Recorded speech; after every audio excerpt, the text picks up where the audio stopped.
Here to discuss that election interference is Ned Ryun. He's the founder and CEO of American Majority and joins us on the phone. Hello, Ned. Hey, how you doing, Ben? I'm doing okay, and it seems Good. like President Trump has really benefited from the American people having Yes. their eyes open during this proceeding. But man, it's a shame it's come to this, isn't it? It really is. I mean, massive abuse of our legal system being used as a political weapon to try and take out Biden's chief political opponent. I mean, this is late-stage Republic behavior. And when you weaponize the legal system and turn it into a political weapon, that's a real problem. I mean, it's going to take years to unwind this, to set things right. But it's kind of glorious, Vince, to watch one of the main pillars of the Biden reelection campaign collapsing in front of our eyes. And by that, I mean this lawfare, which they were absolutely coordinating in hopes of at least tying up Trump, if not completely damaging him, for November 5th. And to watch it collapse in real time is glorious. Of course, that's always been one of my theories. A lot of people thought this was going to get Trump. They're going to finally bring him down somehow. And I've always looked at the opposite side of the coin of how glorious will it be when it does collapse. I think you'll see him surge in the polls when the normies, and I think a lot of normies, those people that really don't follow politics day in and day out, have their eyes open and truly realize, yeah, this is all about politics. It has nothing to do with Donald Trump in any way, breaking the law. This is them attempting to take him out. There's a bunch of areas where the Republic seems to still have like some checks and balances that are popping up. You've got the Supreme Court saying, "Hey, we've got to take a look at the extent of presidential immunity here." So they're considering that right now. In that case, Jack Smith's efforts are being delayed. Additionally, Eileen Cannon down in Florida has indefinitely postponed the start of the document dispute trial, saying, "Wait a second, we have a lot of pretrial motions to consider here. There's a lot of weight to these very novel issues that need to be carefully considered ahead of the trial." And in New York, it seems like everybody's watching this thing and going, "This is a disaster for the prosecution." Oh, absolutely. I mean, Stormy Daniels, the last two witnesses, Stormy Daniels, Michael Cohen, have made it very clear that they hate, loathe, and despise Donald Trump, which I would say, if they were even being honest, which both of them are known liars, but even if they were being honest, the fact that they have expressed such hatred for Donald Trump should cause anything they say in the courtroom to be disregarded. Obviously, I think the hope was that they'll get Donald Trump in front of a stacked New York jury. But I think even then, I have a hard time believing that this is going to be as damaging to Trump as they had hoped, because I really do think, if you're hanging all of your hopes on Michael Cohen, as you mentioned, he's lied to Congress. He's lied to the IRS. A judge just recently called him a serial perjurer. These are some of the things. If that's your best bet to try and take out Donald Trump, wow, this is a bigger joke than I thought it was. And he's being described as the star witness by all of the news outlets that are covering him, exactly. Which really goes to the point that you're making. So we'll see. Although, just as by way of news here, we're seeing that the prosecution's claiming that they're going to go into a second day of questioning of Michael Cohen. And so one would assume that the defense maybe sometime tomorrow would begin a chance of cross-examination. That's when Cohen's time in the spotlight is going to come crashing down, I think. I think so. The Stormy Daniels, first of all, which had nothing to do with the actual supposed merits, of which there are none to the case, the cross-examination on Stormy Daniels absolutely eviscerated her. I assume that's going to happen the same with Cohen. Yeah. That as soon as he hits cross-examination, I think this is all going to go kaboom. It will be egg on their face, and I couldn't be laughing harder and enjoying it more. Do you think that the left realizes that the main point of this case is to allege that the 2016 election was stolen? That this is an election rigging allegation? They're trying to somehow. Which, by the way, correct me if I'm wrong, Vince, the payment and all the stuff that they're claiming took place after the election was done.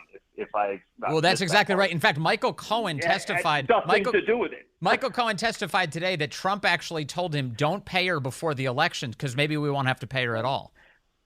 Yeah, now they're trying. You know what they're doing, Vince? They're saying basically they're using woke math that somehow a potential, and I mean that a potential misdemeanor plus another potential misdemeanor has somehow equaled a felony. The stretch of them trying to connect those two dots to then turn it into a felony I mean, obviously, Jonathan Turley, Dershowitz, a lot of these really fine constitutional lawyers have said it's literally a Frankenstein case that they have that back to life. Yeah. That is a walking zombie that has no real legal merit at all. It's an attempt to take out Trump, and it's failing miserably.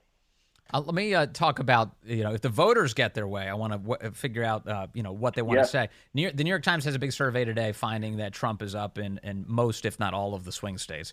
If you look at likely and registered voters, Trump's doing very, very well, and that's been the case now for months. He's bringing in a bunch of the kind of non-traditional Republican voters, young people and non-white voters who are very supportive of him.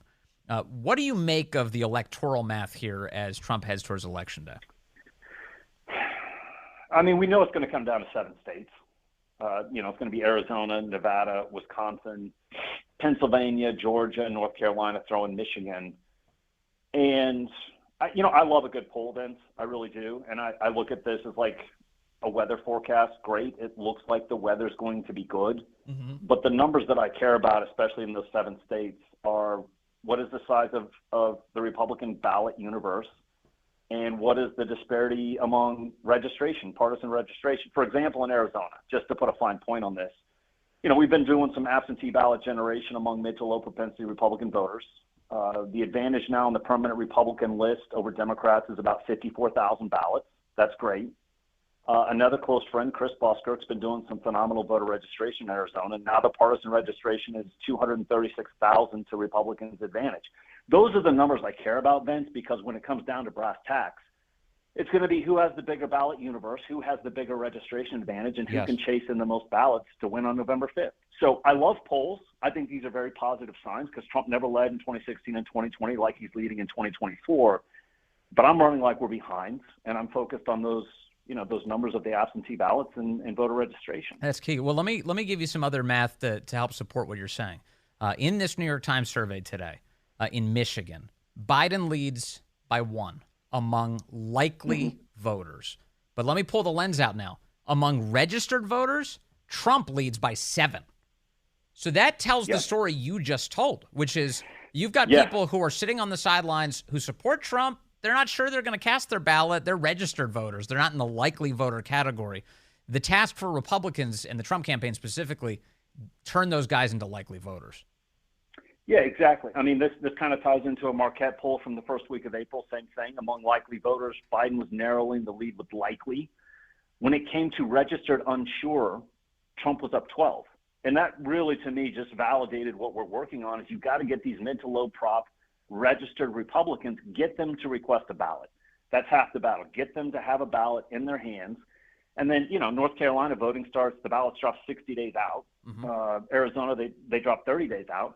And so I'd rather have 60 to 30 days instead of 12 hours to be able to chase those mid to low propensity ballots in. And so you're right. It's a matter of going after these registered unsure. They'll vote and say, we need you to request a ballot. And the minute they request a ballot, we have turned them into pretty much likely voters. And we just have to, through a series of targeted harassments, get them to return that before November 5th. Yeah.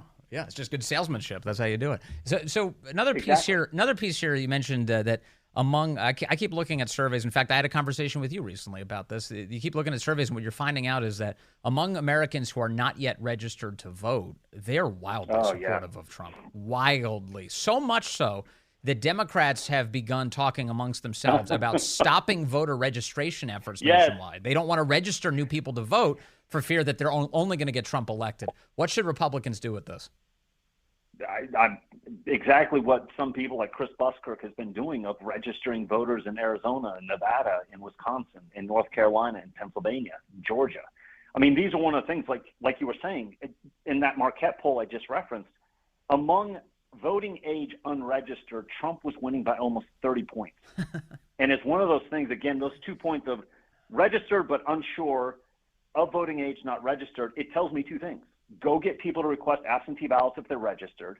And if they're not registered, if you get them registered, the likelihood of them voting for Trump is by factor of 30%, 30 points, they're going to vote for Trump. And so registration deadlines typically go until about a month before, so about first week of October. People should be registering voters in these states, in these battleground states that they think lean conservative, get them registered to vote. And absentee ballot deadlines sometimes go up until maybe a week to 10 days before the election. So it's one of those things. We know exactly what we're supposed to do. I've called it, Vince, an arms race. This is what I've been trying to communicate to people. We are in an arms race in those 7 different states. Yeah. Are you going to generate more ballots? Are you going to generate more voters? That is exactly what we should be doing for the next, call it, 5.5 months. Okay, so assess, if you could, give kind of a report card on how you think Republicans are doing. You mentioned, obviously, the efforts of people like Chris Buskirk. These are patriots who want to register people to vote, get them out there. What do you think in terms of just the Republican Party, the RNC? They have a new change in leadership. Are you happy with the direction things are heading? I am. I know some of these people pretty well. James Blair, new political director. They've unified political director at the campaign and the RNC. James Blair is that person. They get it. They fully understand and embrace absentee ballot generation, absentee ballot chase. I think that they are headed in the right direction. I would give them a very solid B grade right now, and I think it's only going to get better. I would not be surprised if we're at a B+, A- come fall. They realize this needs to be a focus. They are trying to generate funding to make sure these things are done at the right levels. So, it's going to be a matter, Vince, of time and money. And I know that they're doing it, and I know they're trying to do it. And the question is, will they have enough time? Will they have enough money? But they are moving in the right direction. Okay. And finally, do you think the Democrats cooked up the P. Diddy scandal because he was, getting too good at voter registration? Who knows? I mean, let's just say this. I mean, given the track record of the DOJ and the FBI over the last 6 to 8 years in cooking up stuff to target political opponents, I wouldn't put it past them. Yeah, maybe that's it. Maybe Diddy was set up. They've got a track record. It was vote or die before, and now they're taking him out. Hey, thank you very much. Ned Ryun, thank you for being a great American, for talking to us today. Really appreciate it. Absolutely. Great talking with you, man. Good to chat.